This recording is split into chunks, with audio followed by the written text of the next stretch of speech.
You had a little interaction with a fan the other day, rocking. I think it was a white Yankee hat, if I recall. You remember that video? The guy came up to you asking you to sign it. We're showing right now. I'm Yeah. curious. As a Yankee guy, I'm curious why you just wouldn't just sign it. Isn't that something just to sign, or what do you? Yeah, I don't know if I'm not signing any hat that's not a Detroit hat, or something. Right. It just so happened to be that was a Yankee hat. I'm like, dude, you got nothing else on you? You don't have a baseball? You're gonna have me It's sign crazy. it? It just, I don't know. It was a funny interaction too. I mean, that guy Yeah. took it well. It's all fun and jokes and Yeah, stuff like that. and you can see all these fans. They want you to come to their team, and you hear all these rumors and speculations going on, and it's got to be hard. You're a really good pitcher, but at the same time, every other day it seems like there's a trade talk about you going somewhere else, man. It's got to play a little bit in your mind about this whole scenario.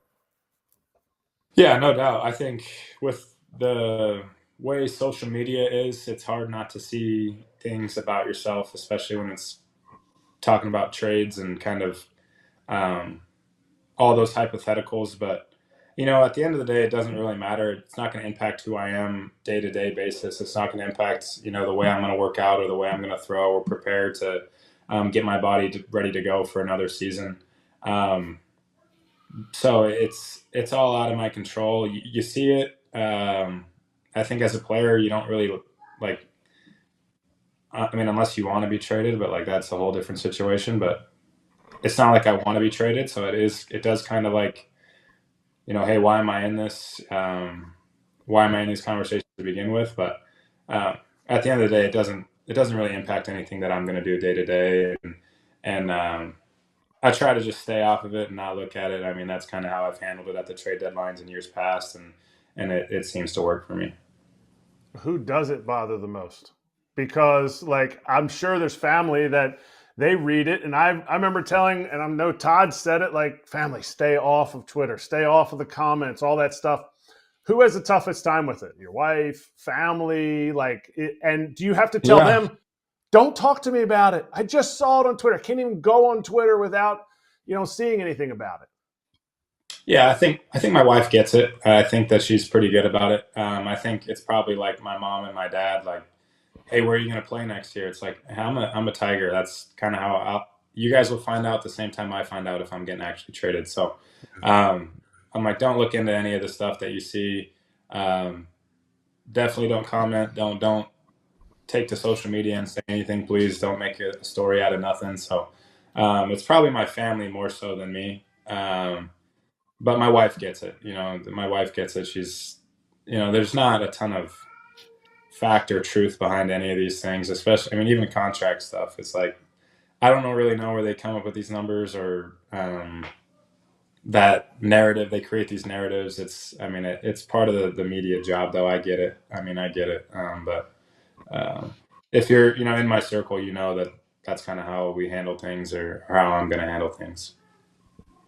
Hey, it's content, and the No next thing doubt. that pops up, it runs wild. People love to follow it, and it's annoying, of course, for you to be part of it because it involves your name. But for everyone else, it's like it keeps baseball at the forefront. Hey, Yeah, we're I on get it. 2 hours a day. I totally You know, get it. I yep, get it. yep. Yeah, no, I get it. That's what I'm saying. It's the media's job to create narratives and to create content for baseball. I get it. I'm not gonna sit here and complain, but um, it's just not. There's not a ton. I get it. At the end of the day, I get it. It's the job of the game, and yeah, I'm completely on board with it. All right, so let me ask you a question about another pitcher in the bigs who actually just got traded because I did bring up your name the other day. It's not like the very beginning of your career was perfection. We've gone over that, right? You weren't a top draft pick. You dealt with some injuries earlier in your career. Now, look at you. So we've been backing up a guy like Grayson Rodriguez, who gets traded from the Orioles. He's 26 years old. You've seen him pitch in his stuff. We haven't seen him a ton yet, right? He's given us 2 seasons, like 120-ish innings each, and then he missed this past season. We have him on the show tomorrow. He's got a big personality too. What would your advice be to someone like that? And also for fans to understand, how it can sometimes take some time to figure out things and also just figure out your body for someone like Grayson, who said he'd been dealing with, I think it was some type of debridement or chips or something. He just got cleaned up, and it had been a problem for 3-4 years. Yeah, I mean, I think his stuff is definitely, I mean, it's as good as it gets in this game, right? There's not, it's 96 to 100. It's a good changeup. It's a good slider. I think he's got a bigger breaking ball too. He might even have two different versions of the heater. But I mean, my advice is just figure out a routine for him that works to keep him on the field, and that's what changed my career was, I had a rough start to my career. I pitched. I was healthy until 2022. I pitched, but I just wasn't really, like, my routine wasn't really me, I guess. I felt like I was a little too run down on every day I pitched, or, I was probably worried about a lot of the wrong things, or, I might have worked too hard, to where your body's kind of always in the red. You never feel like ready to go, or you feel tired earlier into games than you should be. So that's something that when I got hurt, came back, rehab, my routine, I kind of changed a lot of things, and changed when I work out, changed, how I throwing programs, all that stuff, plyo ball stuff, and, tinkered with things through that process of those 11 months were huge for me, and established a really good routine. And now that I've been on the field the last 2.5 years, I mean, you can argue that, like, it's been the most productive pitcher in baseball the last 2.5 seasons coming back from injury. So I think the routine matters a ton. Figuring out your body matters a ton, and hopefully, the bone spur stuff that he's dealing with right now is a quick fix, and you can kind of hammer back your routine and get back to feeling normal and healthy. And when he's healthy and pitching, I think his stuff is plenty fine. So he's going to be a good pitcher in this game. When he's on the field, and I think that's what matters. At least that would be my advice: is figure out what works for you, treatment-wise, routine-wise, nutrition-wise, and just play the game. Because when you're out there on the mound, the stuff is as good as it gets in the big leagues. You won the Cy Young again, obviously. Congratulations. But is it tiring? Because I heard Ryan Howard talked about it. Ryan Howard won the MVP, and he goes, dude, you get invited to every Tom, Dick, and Harry's like event, like, hey, come and speak here. And then you still got the regular ones. You still got, when you're going to see you at the BBWA. We still got, you were just at the MLB Awards. Does it get tiring? Or now that it's your second year, you're like, I know which ones to do and which ones not to? Yeah, I think what happened was, you go to Vegas, you win the Cy Young Wednesday and go out to eat, and more extracurricular stuff, right? And you wake up the next day in kind of tough shape, and then you have the MLB Awards show, and then you go out after that and enjoy that night. And then one of my buddies' bachelor party was back in Scottsdale Friday and Saturday. So it was like 4 days of a lot of fun, but at the same time, you kind of pay for it on the back end, especially like that Monday that came around. I was hurt, and then I went up to Portland to do some stuff with Nike, and just got back yesterday, and I'm like, hey, I'm good for a little bit. It just so happens to be my birthday today, but it's like I've done enough celebrating the last week to where I don't need to celebrate a birthday. Hey, let me ask you this: out in Shadow Creek, bro, how cool was that? First off, and how did you hit him second off, man? Because I struggled. I did good on one, front nine did bad on back. I was back and forth with it. You couldn't use your driver. That's my problem. Yeah, that course is beautiful. Like, it's the nicest. I don't know if golf gets much nicer than that course, right? Like, Agree. I'm sure there can be some like elevated tee boxes to make it maybe look, more beautiful. But in terms of just nice golf, like, that course has got to be up there or hold its own with every other course in the world. Like, that's just my opinion on it. But it's tight, and it's kind of target golf, and the greens are quick. So if you spray it like I do, it's not very conducive to my style of play. Me too. Hey, Tarik, I want to ask you about the Cy Young Awards. So leading up to the announcement, did you kind of feel like you had it in the bag, or genuinely, did you feel like, all right, I looked at the other numbers, the other colleagues in the sport that had great years, but I feel like I've got this? Or were you really sitting there like, I don't know? Yeah, I think, I I knew I had a good year, obviously. Crochet had a hell of a year too. I mean, that's kind of who I thought the race was between was us two, and you can make an argument either way. So it's not like I knew I had it in the bag, but I kind of figured I was going to win. When the regular season ended, I was like, okay, I think I just accomplished my second Cy Young award. But I mean, Crochet, he had a hell of a season. I mean, what he was able to accomplish in Boston, in Fenway. They just traded for him, extended him, kind of made him the face of that rotation and kind of the face of the team too.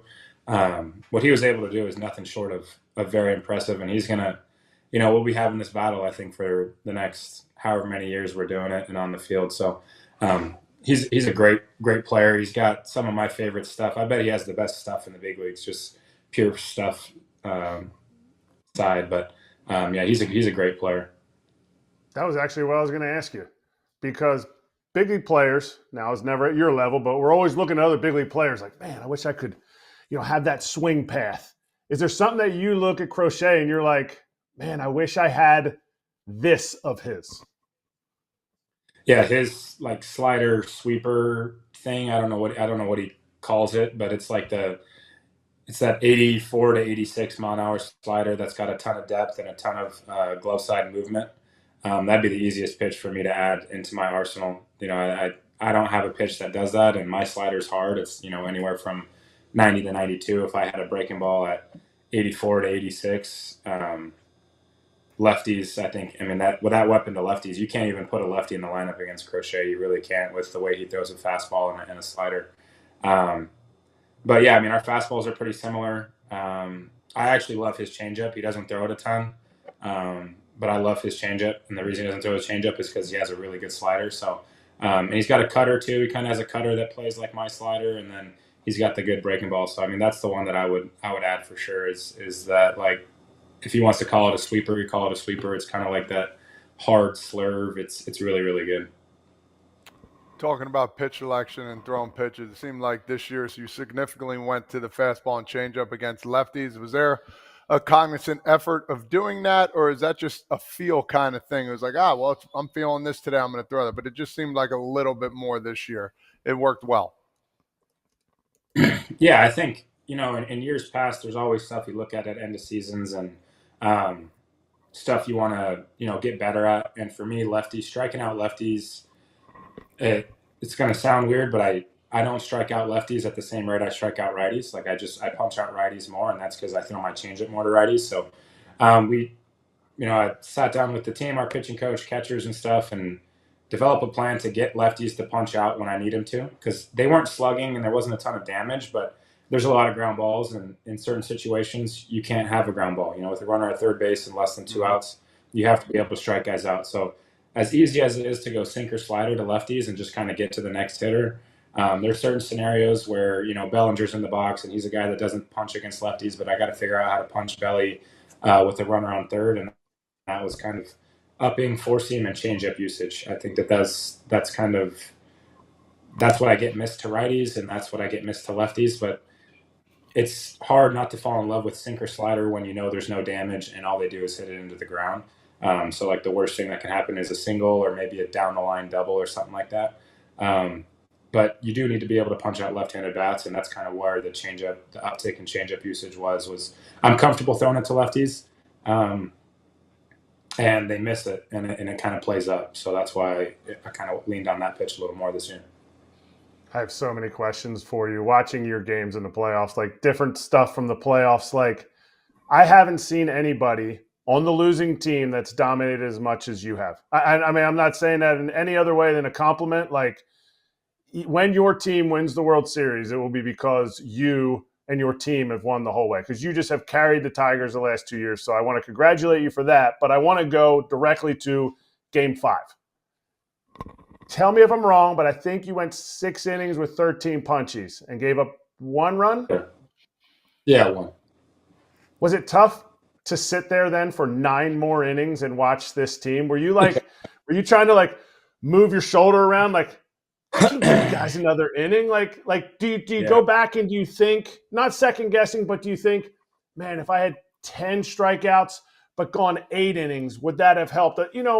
what's your mindset in that moment, but also thinking about that game afterwards and since? Yeah, that game was. I mean, it was one of the greatest games in postseason history, really, in a winner go home game 5, game 7 type scenario. Obviously, we know runs are at a premium, especially in a game 5 game, especially against the Mariners. So I'm trying to do what I can to keep our team in it and limit runs. The run that I gave up was a frustrating run because it was like a kind of like a flare down the left field line double, and Josh Naylor being the guy that he is, he's a great baseball player. He knows it's loud, steals third, and the next one's F8, and we're down 1-0 in like the 4th inning or so. So I'm just trying to keep the game where it's at, and however I get outs, I get outs. Obviously, the strikeout was, my stuff was good that day, so the pitch count's going to get up, kind of regardless of what I was trying to do. And in the postseason, like, you can't really pitch. I mean, you're pitching to contact, but at any point, guys are going to jump you, and that could be the difference in the game, just because every run is magnified, every out is magnified. So just trying to keep the game where it is, and obviously I think the strikeout was that. I mean, if you look at game 1 against Cleveland, I also think I struck out 14, but I was able to pitch in the 8th just because they were really efficient strikeouts. And, I mean, the Mariners are a good team. They slug. They really do slug. They had, top 5 guys with 20-plus bombs, 2 with 50-plus. It's like that. I mean, at any point they can run the ball out of the yard. So just knowing the lineup, knowing the game, knowing the situation, knowing runs are at a premium, you just try to grind as best you can. And every out, it's even more draining than a regular season out. 1 out in the postseason feels like an inning in the regular season just based on how meaningful all the game is. But, yeah, I mean, later into that game, it's like the 11th inning, I'd kind of come down from the adrenaline and stuff, and I'm in the dugout, and I'm like, I wonder if they'd let me re-enter this game, or if there's some rule changes that we could to use, just because it's been like, I mean, this game was so long. There's 2 7th inning stretches during the game. It was a ton of fun. Obviously, we come out on the wrong side of it, but just watching that game and living that game, it was almost worse. It was worse just watching it than playing in it, just because you have no say or any control of what's going on out there. All right, because you brought that up, I'm going to jump ahead to my other question and get back to the Guardians question. My question is, did you watch the World Series? Yeah. Did you see what Yamamoto did, and could you have done that? Yeah, I mean, that's what he did. I mean, not only like just throwing back-to-back days, but also the performance the performance and the outings that he strung together were incredible all postseason long. Without that guy, they don't win the World Series. And I would love to sit here and say I'd be ready to go. Game 1 against Cleveland and game 3, I was ready to go. Game 3, I was like, hey, I'm good to pitch if we need it. But back to back, I mean, in that situation, you put me in his shoes, I'm gonna argue as best I can to be out there and be thrown in that situation for sure. Whether those decisions are made, you got to look out for the health of players too. I don't know. I would love to be in that situation though, and I know I would do everything I could to petition my way into the game. They needed him. Obviously, the game goes into extras and stuff, but I can't see myself sitting on the side and not at least giving it a go. I don't know. The impressive part was it wasn't just back-to-back. His stuff was as good as it was the day before, and I'm like, if I throw 100 pitches the next day, I don't know if I'm going to be 97 to 100. I could get out there and maybe throw 92, 94, but he was 95 to 98 coming out, 95 to 98 with the splitter. That's great. Yeah, I mean, that was incredibly impressive. I would love to be in that situation to petition to be able to go out there and pitch, and just see what happens. You're in that role, man. Game 7, you got nothing to lose. Just give it what you got. Yeah, for sure. You got a bunch of bachelor parties and golf outings to do in the offseason. That's the only thing you got to do. Put some ice on it and keep going. All right, I'll take you back to the Cleveland game. And because AJ's not on here, I'm sure he would ask you the flip between the legs. Was the fact that you flipped it between the legs and it became an error, which led to another dribbler, which led to another dribbler. What was more distracting to come back from? The fact that they weren't hitting you, but they were still scoring runs, or the fact that you made that play and you were like, I don't know if you have a huge glove or what it is, but you always hold your glove one certain way and you were like, what was I doing? Like, how did you recoup? How did you regroup after that play in such a big moment? Yeah, I mean, that whole inning was very not one ball was hit to the infield dirt, which is incredible, and they scored 2 runs, which is insane too. It's just the game of baseball. That's just that's baseball. But I mean, that play, you're just trying to get an out, any way you can, and they end up throwing. I think they tried to bunt 4 times in a row, 4 at bats in a row that inning, and obviously the Fry situation happens that inning too. And that was probably the most, I don't know if like rattling experience, but just like you don't even feel like you're playing the game anymore. It's like you get when you see something happen like that live, and especially when you feel responsible for it, it makes the game not as much about playing baseball, but it kind of humanizes it in a way to where it's like, hey, is this guy going to be okay? Like in life, not just the game of baseball, is he actually going to be okay? And I think that was probably the toughest part of that inning was just like, I have no idea what's going on with him. He gives the thumbs up, but like, is he really okay? Especially when you talk about like that part of the face. Like, I mean, you're talking about if it hits him somewhere different, like he could go blind in one eye and now all of a sudden his career's over and I have to live with that the rest of my life. So that was one of those situations that was pretty tough for me. As far as between the legs, I mean, I've tried it twice and it hasn't worked twice. And when you're out there competing, you're like, hey, don't do that again. But I might do it again. And AJ's not going to be a fan of that. He's like, hey, because I did it in Miami. He's like, hey, never do that again. And I was like, yeah, no doubt. If it worked, it would have worked. If it doesn't, I'm not going to do that again. And then you get in that situation and you do it again. So, yeah, I've always, I was talking to Torque. I'm like, dude, 3rd time's the charm. It's got to work one of these times. So, yeah, I mean, you're just trying to make an out. But that whole inning was wild for sure.